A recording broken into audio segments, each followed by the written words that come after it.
դիտողներից մեկը հարցնում է ուրեմն Բագրատ Սրբազանի դեմ արդյոք ցուցմունք կա թե ոչ, խնդրում են հարցնել քեզ։ Ուրեմն գործով կա 34 վկա, մենք ամեն անգամ այդ ասում ենք, որևէ վկա, որևէ ընդդեմ ցուցմունք չի ասել, որ Բագրատ Սրբազանին ճանաչելով, կարող ասել են, որ ճանաչել են, բայց չի ասել, որ որևէ ապօրինի քայլ Բագրատ Սրբազանը պլանավորել է իրականացնել։ Ինչի վկա են իրենք, էլի։ Ուղղակի վկա են նրա համար, որպեսզի դատախազները գան դատական նիստին, ասեն, քանի որ գործով կան վկաներ, որոնց վրա հնարավոր է խոչընդոտել, քանի որ ուրիշ հիմք չկա, էլի։ Դրա համար ասում ենք, լավ, ինչ խոչընդոտեն, ինչը փոխեն, այդ մարդիկ որևէ ընդդեմ ցուցմունք չեն տվել, ինչը կարող են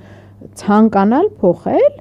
որևէ պատասխան չի հնչում։ Եթե կա վկա, ապա այդ վկային հնարավոր է խոչընդոտել կամ վրան ազդել։ Երբ որ այդ հարցնում եք, իսկ ինչը կփոխեն, ինչա պատասխան։ Պատասխան չկա, դատավորը ուղղակի ասում է, լավ, դուք խոսեցիք, դուք էլ խոսեցիք, ես որոշում եմ։ Նույնիսկ ձևական իմաստով, եթե հետ տակ բաներով մի անգամ չի եղել, ամեն անգամ այդ հարցը հնչում է, այդ հարցի պատասխան ստանալու համար դատավորը երբեք չի շրջվել մեղադրողների կողմ, ասի խնդրում եմ այս հարցին պատասխանեք։ Վկաներին, այսինքն վկաների ներգրավման հիմքում ի՞նչ է գրված, այդ մարդիկ ինչ են տեսել կամ ասել են, որ այդ չեմ հասկանում վկա բառի իմաստը, որովհետեւ վկան ինչ-որ մի բան տեսնի, չէ։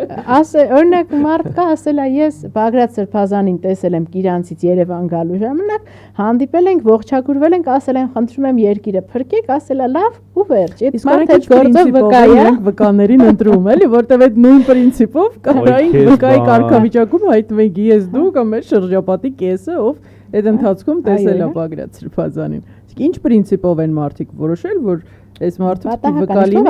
պատահականություն սկզբունքով, էլի։ Կարող է այս եթերից հետո, քանի որ մասը անջատված, գործը դեռևս փակված չի, անհրաժեշտ կարող է մեզ էլ ներգրավեն, զուտ, որ շաբաթ օրերը